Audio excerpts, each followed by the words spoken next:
तो ब्रेक के बाद एक बार फिर से स्वागत है आप सभी का। ब्रेक पे जाने से पहले हम यहाँ पर लगातार बातचीत कर रहे हैं कि कोरोना का कहर देश भर में यहाँ पर जारी है और आंकड़े लगातार बढ़ते जा रहे हैं।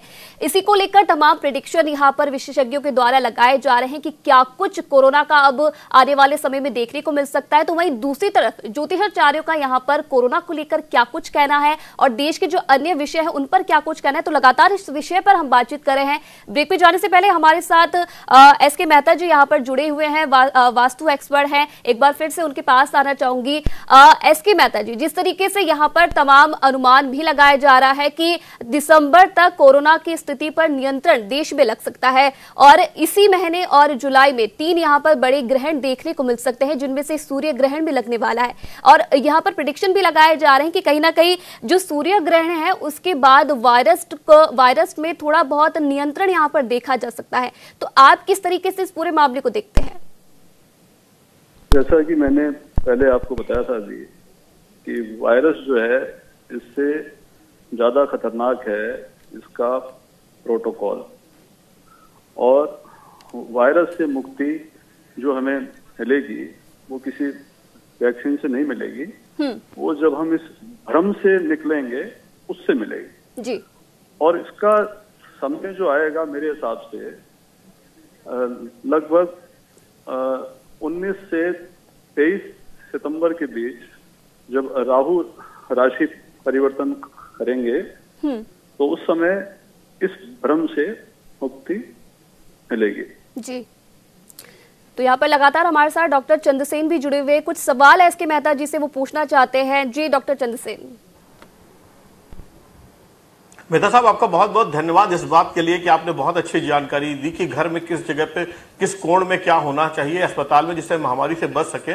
पर लेकिन मैं आपकी एक बात से इत्तेफाक नहीं रखता कि आपने कहा कि ये भ्रम की स्थिति है और ये बहुत बड़ी महामारी नहीं, इस तरह की चीजें पहले भी होती रही हैं, ये वायरस उतना ज्यादा प्रबल नहीं है। मेरा सवाल ये बनता है साहब कि ये भ्रम की स्थिति नहीं है, कोई भी भ्रमित नहीं है। हम 70 दिन के लगभग लॉकडाउन से निकले हैं और दिसंबर के बाद से जब केस शुरू हुए थे तो ये बिल्कुल तय हो गया था कि ये उस तरह का वायरस नहीं है जो किसी पक्षी या जानवर से आता है। मतलब ये स्वाइन फ्लू या प्लेग नहीं है, ये एक टीका का वायरस है जो बनाया गया कृत्रिम वायरस है और इसकी जो नेचर है, जो फितरत है, वो किसी की समझ में नहीं आई है। वो ठंडी में भी जिएगा, वो गर्मी में भी जिएगा और पूरे देश ने इस बात को जाना कि कितना खतरनाक वायरस है ये क्योंकि मानव निर्मित वायरस है ये। तो मैं आपसे यह जानना चाहता हूं कि कौन भ्रमित है इस चीज को लेकर? देश की जनता भ्रमित है, सरकार भ्रमित है, कौन भ्रमित है? कोई भ्रमित नहीं है साहब। ये बहुत खतरनाक बीमारी है और ऐसी बीमारी है जिसने मानव ने खुद बनाई है ये। जी मेहता साहब। सर, आपकी जो बात है कि ये वायरस किसी का बनाया हुआ है, मैं इस बात से बिल्कुल भी सहमत नहीं हूं, क्योंकि मुझे नहीं लगता कि आज की तारीख में किसी भी देश के पास या किसी भी वैज्ञानिक के पास इतना सामर्थ्य है कि वो किसी वायरस को बना सके और उससे पूरी दुनिया में इस प्रकार से एक महामारी उत्पन्न कर सके। मैं इससे बिल्कुल भी सहमत नहीं हूं। हाँ, ये जरूर है कि जो ये आइडिया है, अब आने वाले टाइम पर ऐसा हो सकता है, लेकिन उसको होने में 50 साल भी लग सकते हैं और 100 साल भी लग सकते हैं। आज किसी ने वायरस बना दिया है और उससे इस तरह से ये पूरी समस्याएं हो रही है, लोग उससे मर रहे हैं, इससे बिल्कुल भी सहमत नहीं हूं मैं। उसका मेहता साहब, पूरी दुनिया इस बात को जानती है कि चाइना। सर जी, मैं आपको बहुत सारे एग्जांपल दे सकता हूं। आपका ये कहना है कि ये जो वायरस है ये एक दूसरे से फैलता है, ठीक है।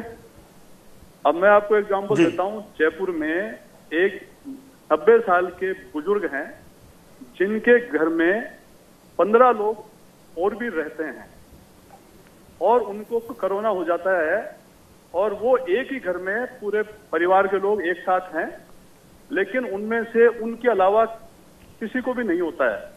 तो आप मुझे बताएं कि जब किसी को हाथ लगाने से या आपने कहीं वो हाथ लगाया, दूसरे आदमी ने उसी जगह लगा दिया हाथ, उससे जब ये फैल जाता है तो उनके घर में जो 15 लोग थे उनमें से किसी को भी ये बीमारी क्यों नहीं हुई? मेहता साहब, डॉक्टर इस बात को कहते हैं, जैसे आपने बताया जिनको वायरस की आपने बताया कि संक्रमण है, उनकी उम्र का भी आपने जिक्र किया कि उनकी उम्र ये है, और एक परिवार में जो लोग रहते हैं उनकी उम्र, उनकी इम्यूनिटी सिस्टम जो है, प्रतिरोधक क्षमताएं जो हैं, इस बात पे डिपेंड करती हैं कि कोरोना वायरस आप पे कितना इफेक्टिव होगा। अगर इम्यूनिटी सिस्टम आपका बढ़िया है तो आप अगर एक पास में भी रहते हैं तो फिर आपको कोरोना वायरस नहीं होगा। लेकिन पूरी दुनिया इस बात को मानती है कि एक ऐसा वायरस है जो एक दूसरे से होता है और सामुदायिक संक्रमण का समय है। अब आप ये देखिए, सारी दुनिया अगर ये मेहता साहब मानती है कि कोई भूत आ गया है और वो हम सबको खा जाएगा, तो हम भी इस बात को मान लें क्या? अगर अमेरिका में लाशों के ढेर हैं, बिल्कुल नहीं तो क्या हमारे भी अगर किसी वायरस, हाँ सर, अगर देखिए किसी मेहता साहब किसी वायरस की बात करेंगे तो हम जाहिर है कि डॉक्टर्स पे भरोसा करेंगे, उन वैज्ञानिकों पे भरोसा करेंगे, उन रिसर्च स्कॉलर पे भरोसा करेंगे जो उनकी रिपोर्ट आ रही है, जो वो पूरी दुनिया इस बात को कह रही है कि ये एक ऐसा वायरस है जो एक दूसरे के ऊपर संक्रमण से होता है, और ये एक वैसा वायरस है जो हवा में भी काम करता है, एक ये वैसा वायरस है जो थूकने के बाद भी 4.5 घंटे उसमें वो वायरस एक्टिव रहता है। अगर एक दूसरे से नहीं फैलता तो लॉकडाउन की जरूरत क्या थी मेहता साहब? क्यों सोशल डिस्टेंसिंग की बात की गई? क्यों कहा गया कि लक्ष्मण रेखा के अंदर रहिए? क्यों ये कहा गया कि आपको घर से बाहर नहीं निकलना है? अगर एक दूसरे से नहीं फैलता तो ये सब वजह बेकार थी, ये सब वजह फिजूल थी। ये जो प्रोटोकॉल है इसका वायरस का, वो बहुत खतरनाक है। वायरस खतरनाक नहीं है।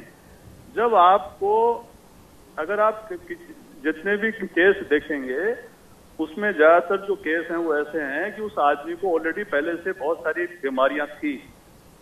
आप अगर किसी का प्रैक्टिकल देखेंगे, अनुभव देखेंगे, वो आदमी सर्दी खांसी से या जुकाम से हॉस्पिटल पहुंचा, उसका टेस्ट हुआ, टेस्ट होने के बाद जैसे ही पता लगा कि आप कोरोना पॉजिटिव हैं, उसके बाद उसको घबराहट स्टार्ट हो गई, वो वेंटिलेटर पे पहुंच गया वो आदमी।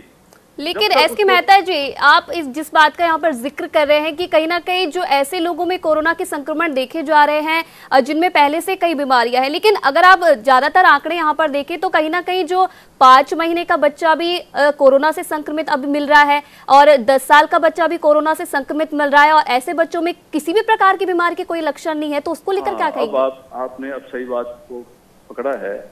जो नया जो आप पूछ रहे थे क्या है, वायरस है या कुछ और है? ये कोरोना पहले से है, सिर्फ इसकी इम्यूनिटी स्ट्रांग हो गई है। नया जो आया है ना, वो टेस्टिंग किट आई है, जिससे आप टेस्ट कर करके देख रहे हैं कि देखो ये कोरोना पॉजिटिव, ये कोरोना पॉजिटिव। अब आप किसी भी स्वस्थ आदमी को अगर बताएंगे कि देखो आपको इतनी बीमारियां हो गई हैं, वो वैसे ही बीमार हो जाएगा।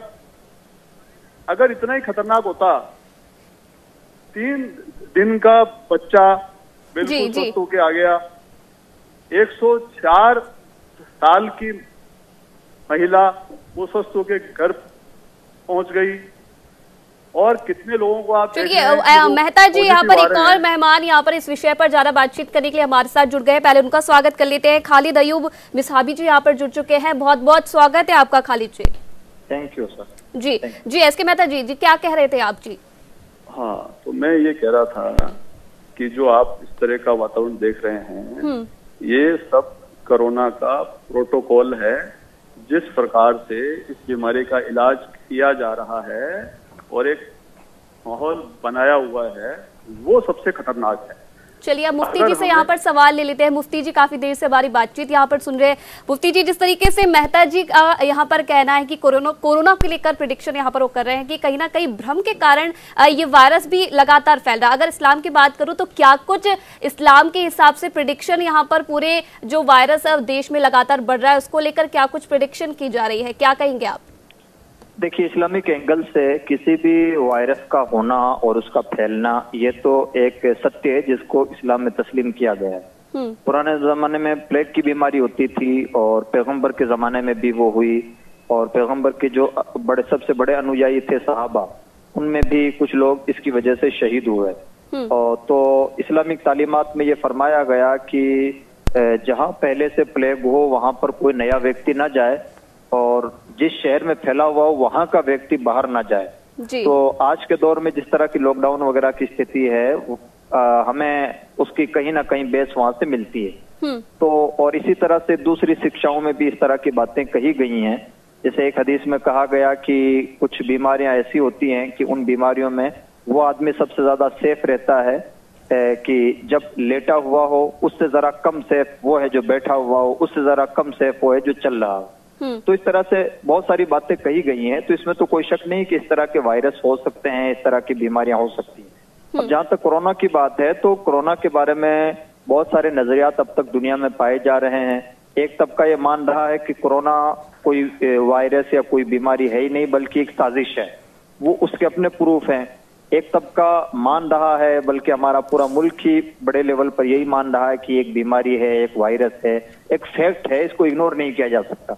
और अभी तक हम सब इसी चीज की प्रैक्टिस कर रहे हैं। तो अब उसमें फिर हर तरह की बातें होती हैं, कहीं रिलेटिव भी होती है, कहीं भ्रम भी बहुत ज्यादा फैल जाता है, और कहीं उसमें मानवता भी पीछे रह जाती है। ऐसी भी घटनाएं हमारे मुल्क में सामने आई कि बीमार कोई भी हो सकता है, बीमारी किसी को भी लग सकती है, लेकिन उसके साथ अमानवीय सुलूक नहीं होना चाहिए। तो बहुत सारी बातें हैं, बहुत सारी है। अब ऑल ओवर ये है कि हमें अपना काम जो करना चाहिए वो ये है कि हम एहतियात में कोई कमी ना रखें, जो हमें गाइडलाइन दी जाए उसको फॉलो करें, धर्म अनुसार जो गाइडलाइन है उसे भी फॉलो करें, और मुल्क के तई हमें जो गाइडलाइन दी जाए उसे भी फॉलो करें।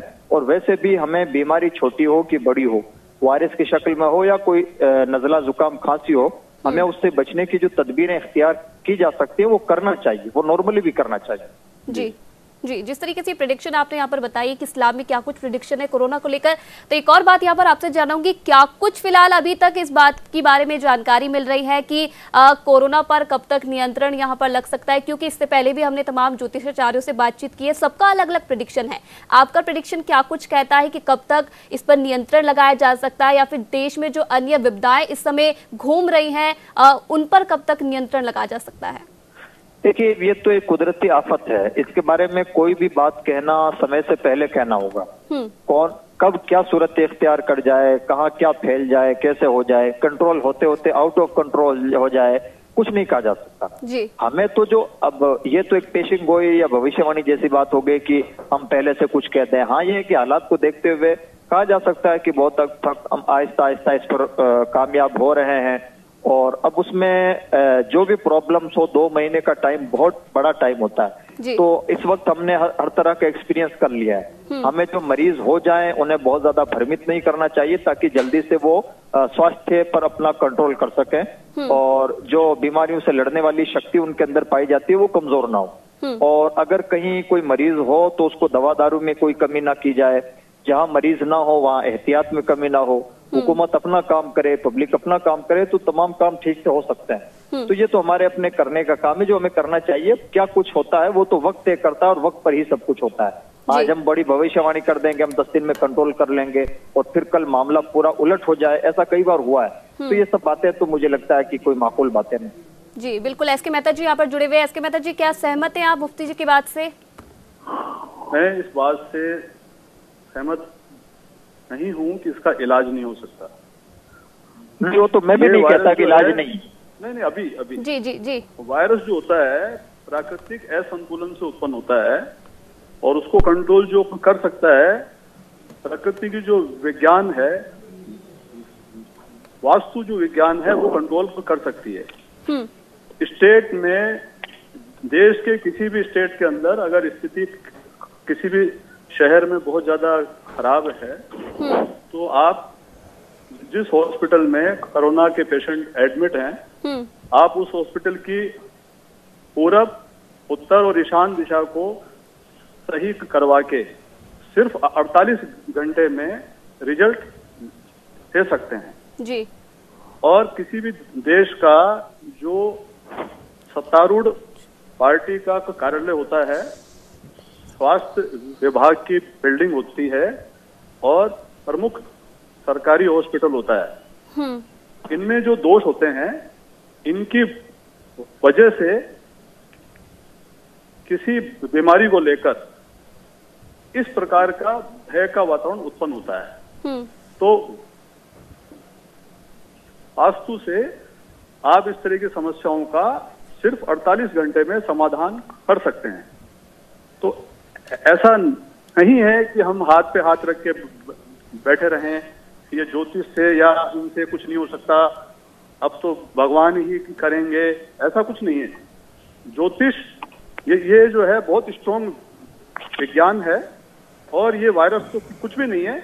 इससे अगर कोई बहुत बड़ी समस्या भी आ जाए उसका भी समाधान हो सकता है। जी जी मुफ्ती जी, ऐसा मेहता जी, इसकी ये तो आपकी राय हो सकती है, लेकिन मुझे नहीं लगता है कि ऐसा आसानी से मुमकिन हो। देखिए, इसमें तो कोई शक नहीं कि वातावरण के साथ छेड़खानी का खमियाजा हमें भुगतना पड़ता है। हम जिस तरह का फूड ले रहे हैं उसका खमियाजा हमें भुगतना पड़ रहा है। ये तमाम चीजें तो हैं, लेकिन अगर चंद योगाओं से या चंद प्रैक्टिस से या चंद इस तरह के मंत्रों से अगर इसका इलाज निकल पाए तो मुझे लगता है कि लॉजिकली और साइंटिफिक दोनों एंगल से ये बात दुरुस्त नहीं मालूम होती।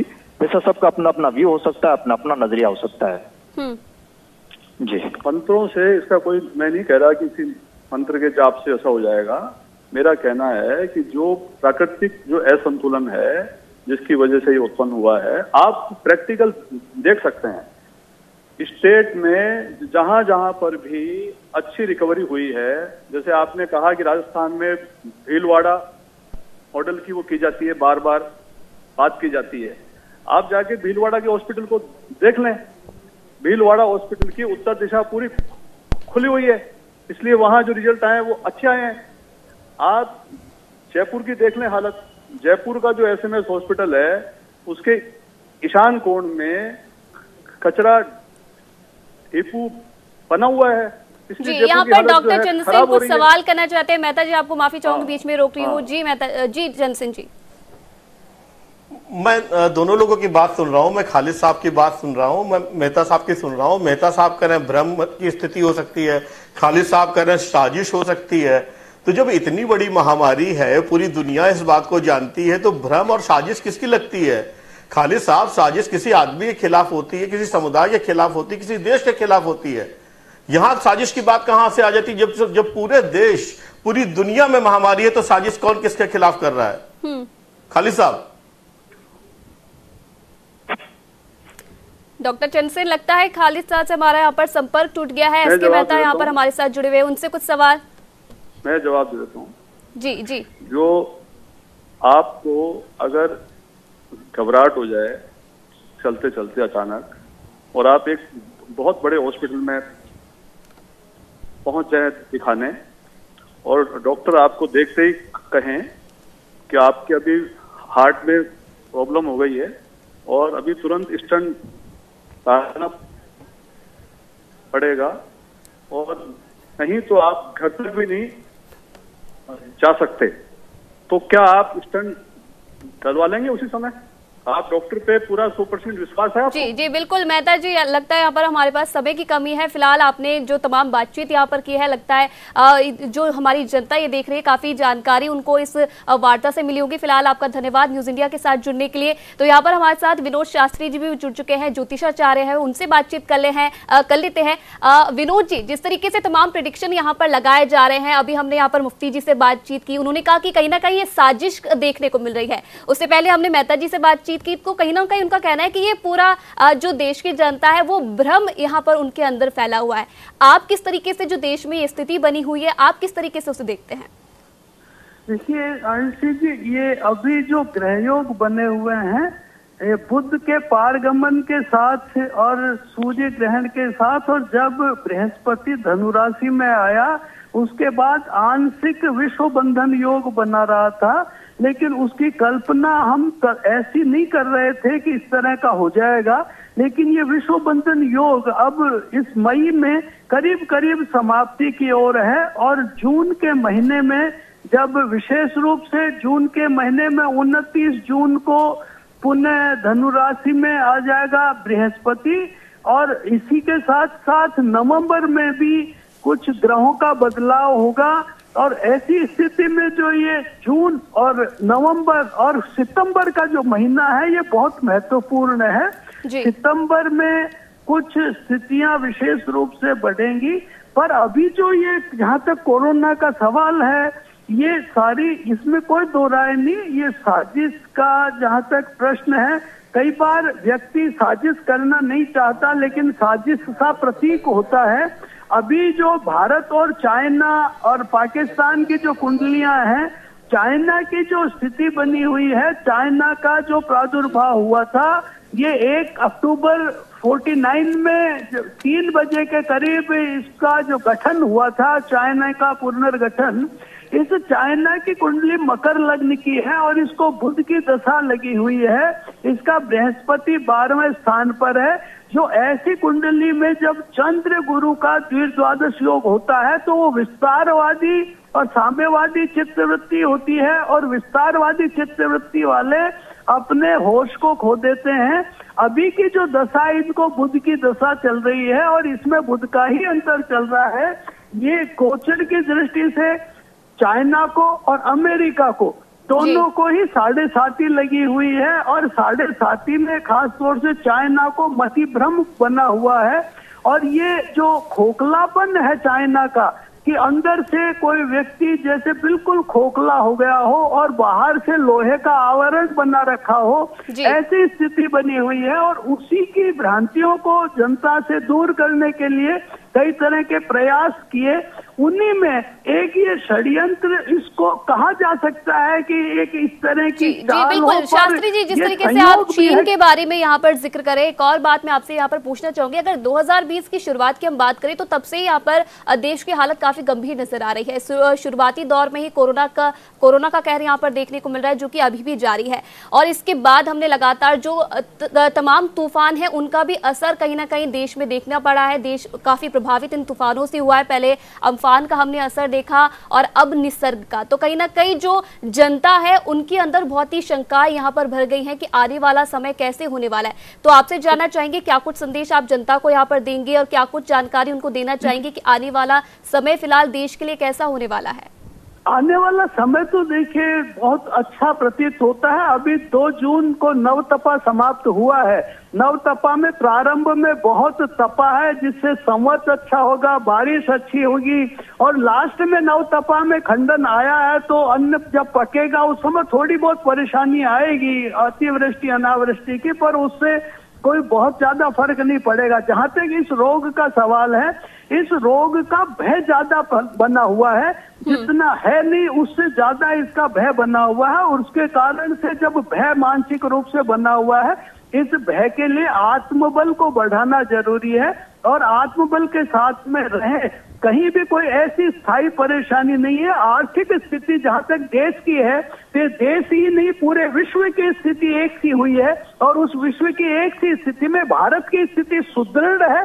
हम में आत्मबल है और ये आत्मबल हमको विश्व में अभी अपनी स्थिति को पुनः स्थापित करने का एक मौका है। इसलिए ये कोरोना देश के लिए अभिशाप नहीं वरदान सिद्ध होगा, और आत्मबल के बलबूते पर भारत विश्व में पुनः विश्व गुरु होने की स्थिति में आगे बढ़ेगा। इसलिए मुझे तो नहीं लगता है कि कोई निराशा होना चाहिए भारत की जनता को, क्योंकि यहाँ का जो सहन शक्ति और आत्मबल है वो अडिग है, और इसलिए ये कोरोना जैसी सारी महामारियों को जीतकर और विश्व में अपना नया कीर्तिमान स्थापित करेगा। जी बिल्कुल। डॉक्टर चंद्रसेन लगातार यहाँ पर हमारे साथ बने हुए। डॉक्टर चंद्रसेन, कम शब्दों में आपसे जानना चाहूंगी, इतने सारे ज्योतिषाचार्यों से हमने यहाँ पर बातचीत की है, तमाम लोगों ने यहाँ पर अपने प्रिडिक्शन यहाँ पर दिए हैं, क्या कुछ आप इस पूरी चीज को देखते हैं? फाइनल रिव्यू आपसे जानना चाहूंगी। अर्शी, बड़े अजीब स्थिति है कि मेहता साहब कहते हैं कि साहब ये भ्रम की स्थिति है, खालिद साहब कहते हैं साजिश की स्थिति है, शास्त्री साहब कहते हैं कि भय की स्थिति है। बड़े अजीब से माहौल में हम जी रहे हैं, जो पूरी दुनिया ये बता रही है कि कितना खतरनाक वायरस है ये, कितने लोगों को मौत की नींद उसने सुला दी, कितने लोगों को उसने परिवार उजाड़ दिया और पूरी दुनिया को तहस नहस कर दिया। इस बात को लोगों को समझना चाहिए और उसकी कोरोना की फितरत वो समझना चाहिए। मैं आसानी से जिन चीजों में लोग समझते हैं उस भाषा में समझा देता हूं कि कोरोना की फितरत क्या है। कोरोना तब आया जब देश में पूरा 2020 चल रहा था, उस समय आया 2020 बंद हो गया। लेकिन इसकी फितरत क्या है आप देखिए। सबसे पहले कोरोना ने शुरुआती दौर में टेस्ट मैच खेला, 100, 200, 300 लोगों को ग्रसित किया। उसके बाद में आज की संख्या की 8000 आदमी रोज बढ़ रहा है, यानी वनडे चल रहा है। और इन सबको समझ जाना चाहिए कि साजिश नहीं है, भ्रम नहीं, भय नहीं है। अभी 2020 बाकी है, कोरोना का, ये जून और जुलाई में जो है ये भय का, वाकई में भय का समय है जी। ये वाकई में भय का समय है। ये भ्रम, साजिश और भय से बात नहीं बनने वाली है। इस बात को समझना होगा कि हम टेस्ट और हम लोग वनडे देख के आए, ये 2020 खेला जाएगा और पूरी दुनिया के डॉक्टर और इस बात को कहते हैं, वैज्ञानिक कहते हैं कि साहब संभल जाइए, संभल के चलिए, सोशल डिस्टेंसिंग का फॉलो करिए। गवर्नमेंट ने हटाया है, आपको अनलॉक किया है, कोरोना ने नहीं किया है। सामूहिक जगह पे बिल्कुल मत जाइए, किसी भी तरीके से मत जाइए।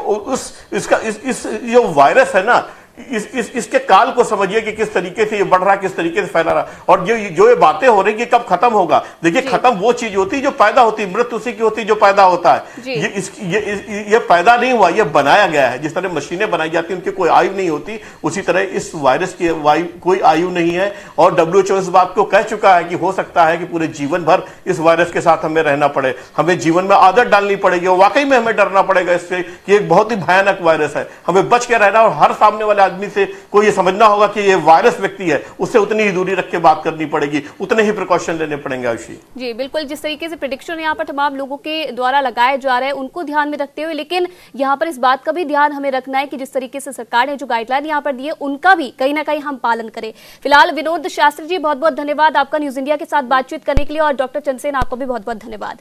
तो जिस तरीके से कोरोना की स्थिति को देखते हुए ज्योतिषाचार्य के मुताबिक इस साल ग्रहण लगने वाला है, जो कि काफी अहम है। खासकर सूर्य ग्रहण पर सबसे ज्यादा ज्योतिषियों की नजर है। माना जा रहा है कि इस जून को जो सूर्य ग्रहण लगने वाला है वो कंकणाकृति है। इसका अर्थ यह है कि इससे कोरोना का रोग नियंत्रण में आना भी शुरू हो जाएगा। लेकिन आने वाला समय ही बता पाएगा कि क्या तमाम ज्योतिषियों की प्रेडिक्शन सच साबित हो पाएगी या फिर नहीं। फिलहाल इस खास कार्यक्रम में इतना ही। आप देखते रहिए न्यूज इंडिया।